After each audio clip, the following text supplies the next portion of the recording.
즉 우리나라가 3차 FX 사업 대상 기종으로 얼마 전에 F-35 라이트닝 II와 F-15C 사일런트 이글 유로파이터 타이푼과 그리펜이 후보 기종으로 경합을 벌이고 있었고 여러가지 국내 전투기 사업 문제로 진행 중이지만 기종 결정은 어떻게 될지 기종 선택 이미 결정 상태로 보도된 바 미국의 국익과 첨단기술 유출 등의 문제로 우리가 도입을 할 수는 없지만 세계 최강의 전투기로 입증되고 있는 록히드 마틴의 F-22 랩터 내용들을 미국의 하이로우 전략 개념으로 하이그룹 최강에 있는 F-22 랩터는 과연 얼마나 우수한 구성으로 세계 최고의 명품 전투기로 자리잡고 있는지 그제원으로 알아봅니다.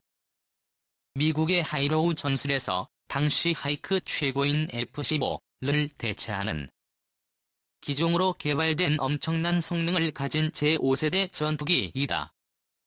세계에서 가장 완벽한 스텔스 기술이 적용되었으며 슈퍼크루즈를 낼 수 슈퍼크루저 통상 엔진으로 비행 준 터보 엔진 즉 애프터 버너를 사용하지 않고 초음속 비행으로 들어가는 고성능 초고속 비행 기술 기능 내부 연료만으로 약 2000km 정도의 전투 반경을 가지는 10유저 소모를 달성한 전투기이다.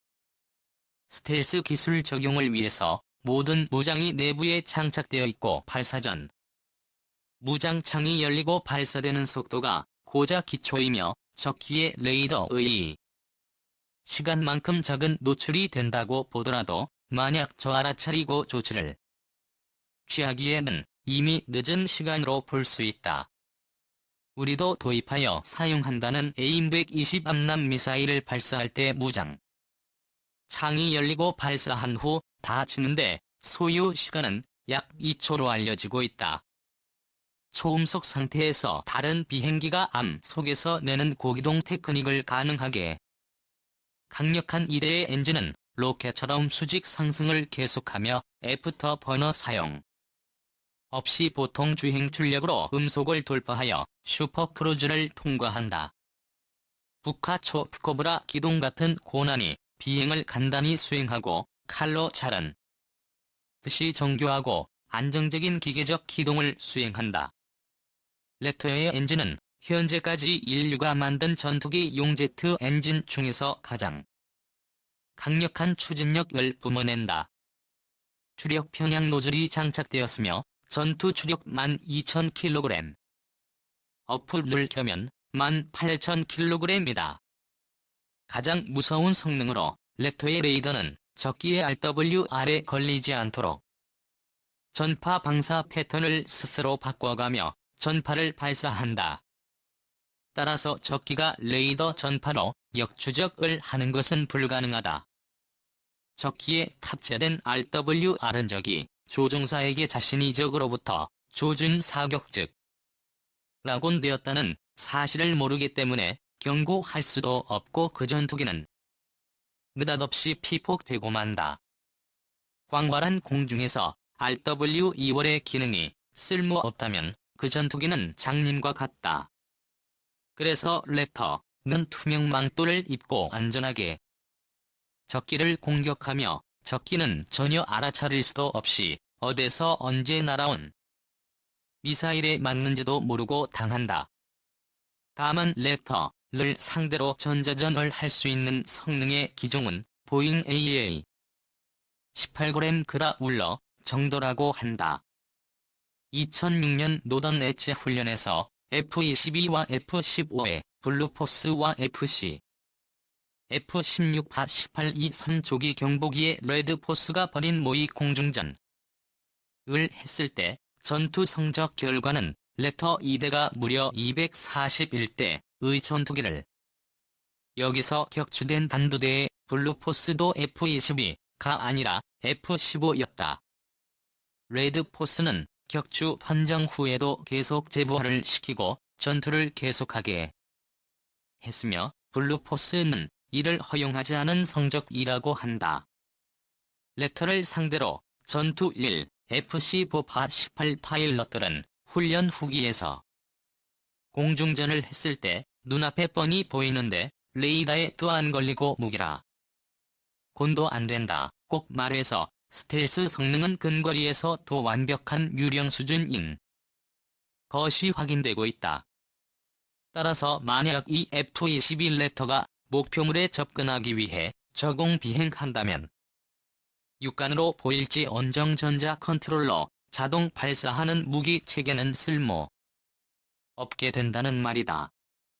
만약 우수한 적기의 조종사가 근접전에서 랩터가 미사일을 발사하기 위해 무기 창을 여는 약 2초간 레이더로 위치를 확보했다고 하더라도 근접전 으로 기관총을 쏴서 잡는 것조차 불가능한 이유는 랩터의 민첩한 기동성이 현재 세계의 주력인 제4세대 어떤 전투기들 보다 멀하기 때문이다. 유일하게 랩터와 전자전이 가능한 이에 28g 그라울러가 전자전 훈련 때 랩터를 격추한 판정을 받기는 했지만 이것도 아주 우연하게 랩터의 레이더를 2cm 정지하고 자위 무장 암람을 발사해서 성공했다. 현재 터키 1마크를 달고 다니는 전투기는 훈련 중 성공한 것이지만 보잉 AA-18 그라울러가 유일하다고 한다.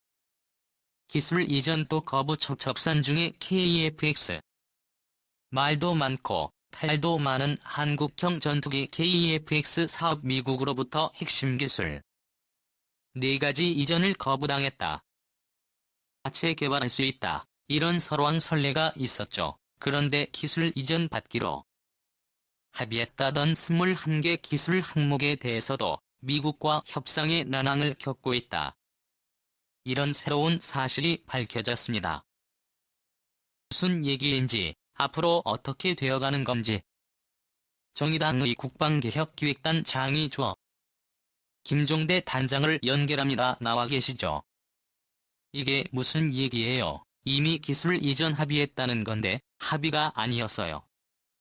방위사업청은 미국 정부가 수출을 허가한 21개 기술을 11월까지 미국으로부터 완전히 기술 이전 협상을 끝낼 수 있다고 호언장담을 지난 9월에도 그랬고 10월에도 계속 국회에 나와서 방위사업청장이 지난주 조 20일까지 록히드 마틴 관계자하고 서울에서 협상을 했습니다.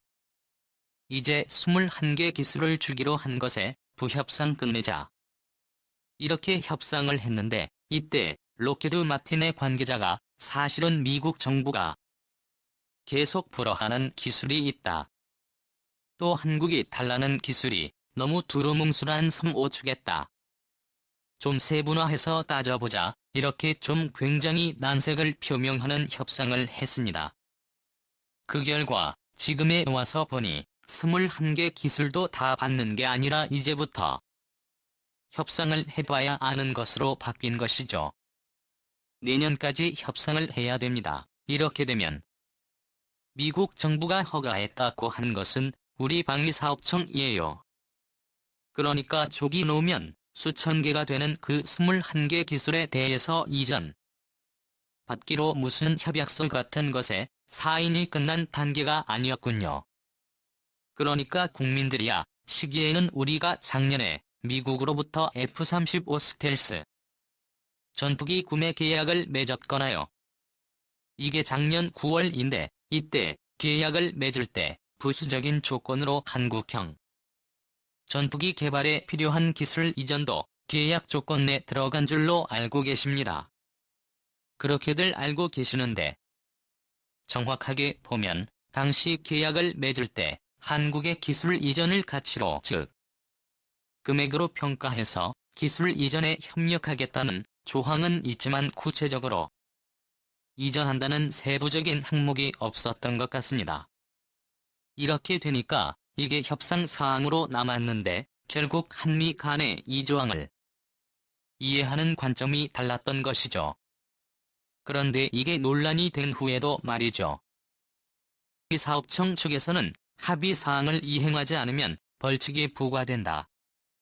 실무 협의가 진행 중이다. 이런 표현을 썼어요. 그러면서 언론의 지적을 일축했거든요. 말은 어떻게 해석이 되냐면 록히드 마틴이 21개만 기술 이전하기로 때문에 거기에 토를 달면 미국 측이 벌칙을 받게 된다. 이 말한 거 아니에요. 전에 말씀드리게 우선 계약서가 공개가 안 돼 있습니다. 지금 이게 군사 기밀로 묶여서 누구도 관계자들 외에는 이 계약서 본 사람이 없어요. 이건 국회에서도 못 봤습니다. 그러니까 정확한 조항을 제가 읽어드릴 수가 없고, 그러니까 그 계약서에 기술 이전 협력을 한다고만 되어 있지 더 구체적인 구속력 있는 조항은 없었던 것으로 보여집니다. 제가 보기엔 그래요. 그러니까 결국 기술 이전을 조건으로 해서 너희 전투기 줬는데 안 사주면 벌칙 부과하겠다 얘기하고, 미국은 무슨 소리냐, 기술 이전에 협력을 해도 미국 국내 법으로 안 되는 부분이 있고 절차가 있다. 이걸 협상하기로 한 것이지 언제 우리가 다 준다고 그랬느냐 이러면서 수천 개로 나눠진 기술 중에서도 뭘 주고 뭘 안 줄 건지를 구획 정리를 이렇게 나온 겁니다. 상당 부분이 됐건 일부가 됐건 그건 미국 정부가 분명히 반대할 것으로, 지금까지 분위기도 그렇고 정의당에서 이건 11월 5일 아예 자료를 내서 얘기했던 부분인데, 미국은 한국의 전투기 개발이 무리한 계획이라고 보고 아예 적대적으로 두 가지 이유입니다. 첫 번째는 경제성 있는 엔진 하나짜리 단발기 개발하면 경제성도 있어서 해외에 같이 판매도 할 수 있는데 왜 쌍발 엔진 2개짜리 엔진을 넣어서 무리한 전투기를 만드느냐. 이거는 세계에 팔아먹을 데가 없다. 그래서 우리는 이걸 타당성이 없는 사업이다. 이게 록히드 마틴 입장이고, 미국 정부 입장은 뭐냐 하면 한국 정부가 스텔스기를 만들겠다고 하는데 그러면 미국의 F-22와 유사한 미국 스텔스기 미 경쟁 기종을 만들겠다는 얘기 아니냐. 우리 이거 협정 못한다, 이런 입장이죠. 그러니까 이걸 정의당이 봐라, 미국이 지금 이런 입장인데 기술을 호락호락. 록히드 마틴이 우리 사업 파트너임에도 불구하고 아직까지 사업 참여를 선언을 안 하고 있다. 계약도 안 맺고 있다. 그렇다면 분명히 미국 정부는 이걸 태클을 건다고 경고를 했던 상황인데, 지금 사실은 그 경고대로 된 거예요. 미국 정부가 그렇게 태클을 건다면 그 사실은 누구를 통해 어떻게 알려지게 된 겁니까? 이번 애급 록히드 마틴하고 방위사업청하고 협력해본 결과 최초로 정부에서 록히드 마틴에서 기술 이전에 소극적이란 사실이 확인이 된 저희 정의당에는 그전에 미국 관계자라든가 록히드 마틴 또 한국의 전투기 체계 종합하는 업체를 다 접촉을 해서 이건 한국 전투기 개발에 미국이 전혀 호적이지 않다는 사실을 이미 다 취재를 한 내용이고, 그러니까 핵심 기술 4가지도 방위사업청은 받을